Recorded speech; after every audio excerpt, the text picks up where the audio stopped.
সুপ্রিয় শিক্ষার্থী বন্ধুরা, আমরা আবারও চলে আসলাম নতুন একটি ক্লাস নিয়ে। তোমরা সকলে কেমন আছো? আশা করি তোমরা সকলেই ভালো আছো। তাহলে আজকে আমাদের যে বিষয়টা হলো ১ নং প্রশ্নের দেশীয় ও আন্তর্জাতিক রীতিতে সংখ্যার মাঝে সঠিক জায়গায় কমা বসাই এবং পড়ি। দেশীয় এবং আন্তর্জাতিক রীতিতে সংখ্যার মাঝে সঠিক জায়গায় কমা বসাতে বলা হয়েছে। তাহলে তোমরা খাতার মধ্যে যেভাবে লিখবে সেটা দেখাই। তোমরা প্রথমে লিখবে দেশীয় রীতিতে সংখ্যার মাঝে সঠিক জায়গায় কমা বসিয়ে পাই, লিখে তারপর কমা বসাবে। কীভাবে কমা বসাবে? দেশীয় রীতিতে প্রথম ৩ ঘর পর কমা বসাতে হয়। দেশীয় রীতিতে ৩ ঘর পর কমা বসাতে হয়। প্রথমে ১ ঘর, ২ ঘর, ৩ ঘর। ৩ ঘর পরে কমা এখানে বসবে। তারপর দেশীয় রীতি লেখা শেষ হয়ে গেলে লিখবে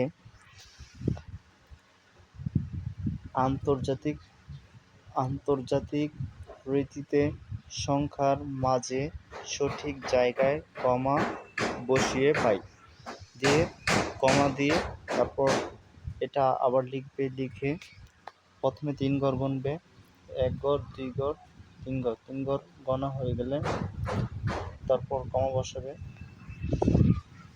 দেশীয় এবং আন্তর্জাতিক উভয় রীতিতেই প্রথমে ৩ ঘর পর কমা বসাতে হয়। তারপর ২ নম্বর অঙ্কটা দেখো। এটা করার জন্য প্রথমে লিখবে দেশীয় রীতিতে সংখ্যার মাঝে সঠিক জায়গায় কমা বসিয়ে পাই। বসাই না দিয়ে লিখবে বসিয়ে পাই। তো দেশীয় রীতিতে কমা বসানোর জন্য প্রথমে ৩ ঘর গুনতে হবে। ১ ঘর, ২ ঘর, ৩ ঘর। ৩ ঘর গোনা শেষ হয়ে গেলে কমা বসাবো এখানে। তারপর আবার ২ ঘর, ১ ঘর, ২ ঘর। তারপর আবার ২ ঘর, যেহেতু এখান দিয়ে সংখ্যা নাই, ২ ঘর পরে দিলে কমাটা খালি জায়গায় বসবে, সেহেতু আর কমা এদিক দিয়ে হবে না। তো দেশীয় রীতিতে একটা কমা বসানো হয়ে গেল। এটাকে যদি আমরা আন্তর্জাতিক রীতিতে কমা বসাই, প্রথমে ৩ ঘর, ১ ঘর, ২ ঘর, ৩ ঘর, কমা, তারপর আবার ৩ ঘর পর কমা। অর্থাৎ আন্তর্জাতিক রীতির নিয়মটা হচ্ছে ৩ ঘর পর পর কমা, কিন্তু দেশীয় রীতির নিয়মটা হচ্ছে প্রথমে ৩ ঘর পরে কমা, তারপর ২ ঘর পরে কমা, তারপর আবার ২ ঘর পরে কমা। কিন্তু আন্তর্জাতিক রীতির নিয়ম হচ্ছে ৩ ঘর পরে কমা, আবার ৩ ঘর পরে কমা, আবার ৩ ঘর পরে কমা। অর্থাৎ সবসময় ৩ ঘর পর পর কমা। কিন্তু দেশীয় রীতির নিয়ম হচ্ছে প্রথমে ৩ ঘর, পরে ২ ঘর, পরে ২ ঘর, আবার ৩ ঘর, আবার কমা, আবার ২ ঘর, কমা, আবার ২ ঘর, কমা, আবার ৩ ঘর পর কমা, আবার ২ ঘর পর কমা। এইভাবে দেশীয় রীতিতে কমা যেতে থাকবে, কিন্তু আন্তর্জাতিক রীতিতে সবসময় ৩ ঘর পর পর কমা দিতে হয়।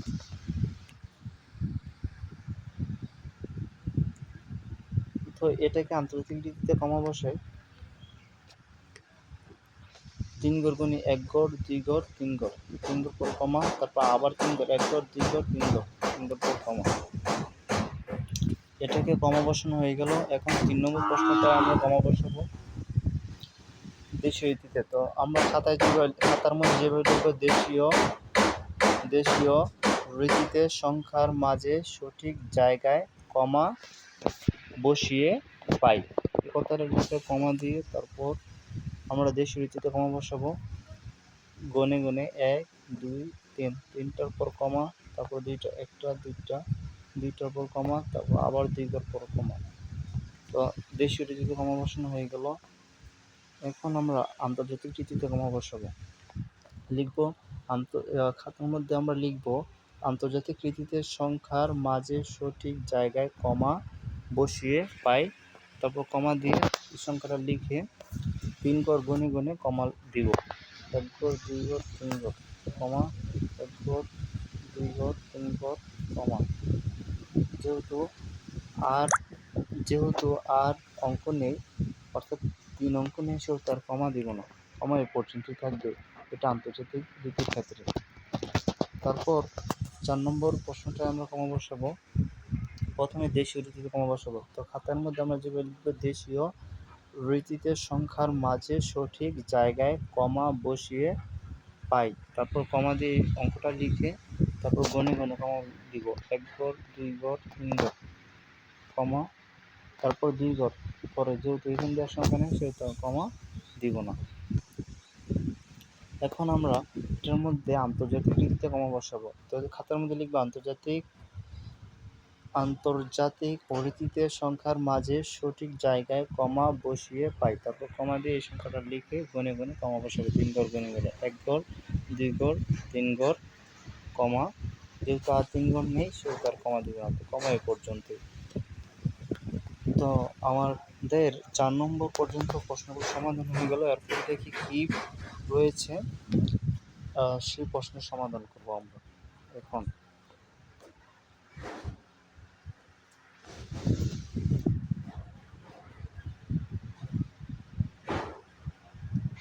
বলা হয়েছে নিচের সংখ্যা 2 নং প্রশ্নে বলা হয়েছে নিচের সংখ্যাগুলো তুলনা করি এবং খালি ঘরে ছোট বা বড় চিহ্ন বসে। তো যেদিক বড় হবে সেদিক মুখ করে দিতে হবে এরকমভাবে, অর্থাৎ এই দুইটা সংখ্যার মধ্যে যে সংখ্যাটা বড় সেই সংখ্যাটার মধ্যে এইভাবে মুখটা দিতে হবে, এই মুখটা এইভাবে দিতে হবে।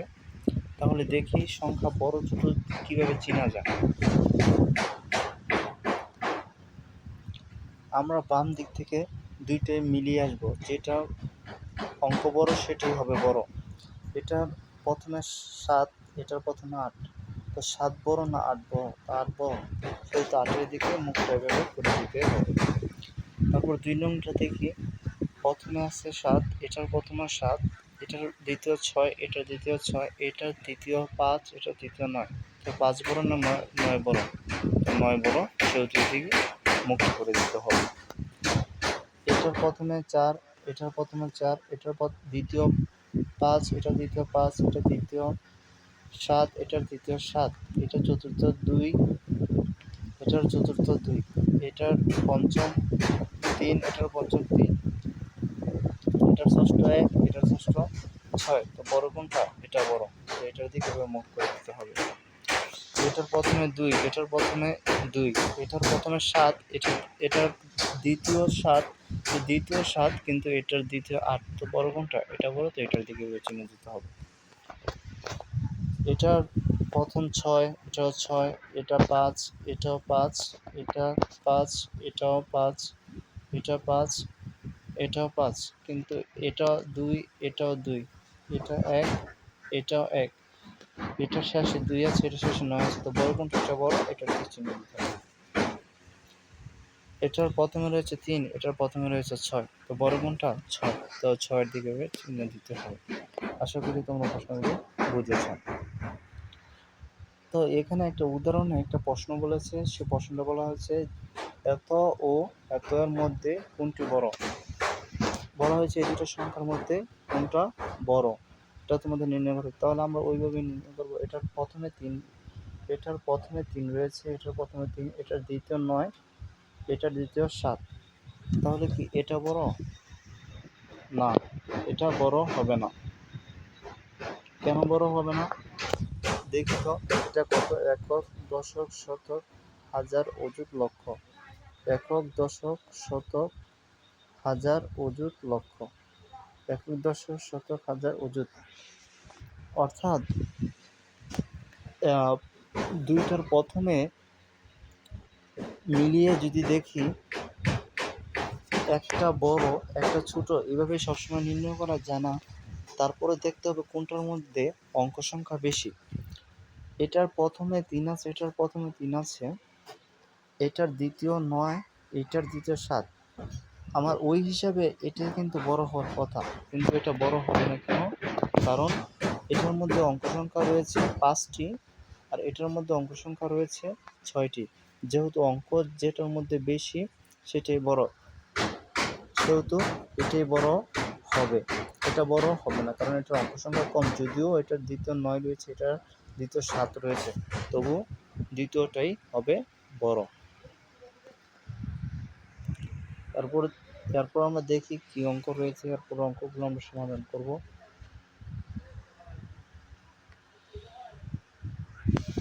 বলা হয়েছে 3 নং প্রশ্নে বলা হয়েছে নিচের সংখ্যাগুলো তুলনা করে খালি করে বৃহত্তর বা ক্ষুদ্রতর চিহ্ন বসাই। তাহলে এটা আমরা দেখি কোনটা বড়। এটার প্রথমে 9, এটার প্রথমে 2, তাহলে এটার প্রথমে 9 রয়েছে, এটার প্রথমে 2 রয়েছে, দেখি কোনটা বড়। যেহেতু এটা বেশি তাহলে এটা বড় হওয়ার কথা, কিন্তু দেখি অঙ্ক কোনটার মধ্যে বেশি রয়েছে। 2, 4, 5, এটার মধ্যে 5টা অঙ্ক রয়েছে। 2, 4, 6, তো এটার মধ্যে রয়েছে 6টা অঙ্ক। যেহেতু এটার মধ্যে অঙ্ক বেশি, সেহেতু এটাই বড়। প্রথম অঙ্ক বড় হলেই হবে না, দেখতে হবে অঙ্ক কোনটার মধ্যে বেশি রয়েছে। তারপরে দেখব 2 নম্বরের মধ্যে কোনটা বড়। এটার 5, এটা 5, এটা 5, কিন্তু এটা প্রথমে 9, তাহলে দ্বিতীয়টা বড় হওয়ার কথা। তারপর দেখি অঙ্ক সংখ্যা দুইটার মধ্যে কতটা করে। এটার মধ্যে 5টা, এটার মধ্যে 6টা, তাহলে যেটার মধ্যে অঙ্ক বেশি সেটাই বড়, তাহলে এটা বড়, এটার দিকে চিহ্ন দিতে হবে।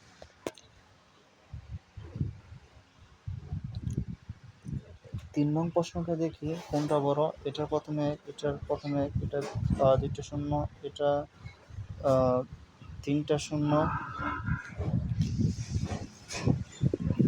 এটা 456, এটা দ্বিতীয় শূন্য, এটার দ্বিতীয় শূন্য, এটার তৃতীয় শূন্য, এটারও তৃতীয়, এটার তৃতীয় শূন্য নেই, কিন্তু এটার মধ্যে তৃতীয় শূন্য রয়েছে। তারপর 56, দেখি অঙ্ক কোনটার মধ্যে বেশি। এটার মধ্যে 4টা 7টা অঙ্ক রয়েছে, এটার মধ্যে 6টা অঙ্ক রয়েছে। যেহেতু এটার মধ্যে বেশি অঙ্ক রয়েছে সেহেতু এটা বড়, এটা থেকে চিহ্ন দিতে হবে। তারপর দেখি এই দুইটার মধ্যে কোনটা বড়। এটা প্রথমে রয়েছে, এটার প্রথমে রয়েছে 9, তাহলে এটা বড় হওয়ার কথা, কিন্তু দেখি অঙ্ক কোনটার মধ্যে বেশি। এটার মধ্যে 3টা 6টা 8টা অঙ্ক রয়েছে, 3টা 6টা 7টা অঙ্ক রয়েছে। যেহেতু এটার মধ্যে 8টা অঙ্ক রয়েছে সেহেতু এটাই বড়। তারপর দেখি কি অঙ্ক রয়েছে। বাকি যে অঙ্কগুলো রয়েছে এগুলোর সমাধান আমরা আগামীকাল দিব, কারণ অঙ্ক ক্লাসটি অনেক বড় হয়ে যাচ্ছে। তো পরবর্তী ক্লাসের জন্য সকলকে ধন্যবাদ জানিয়ে আজকে এখানে শেষ করছি। ধন্যবাদ, তোমরা সকলে ভালো থেকো।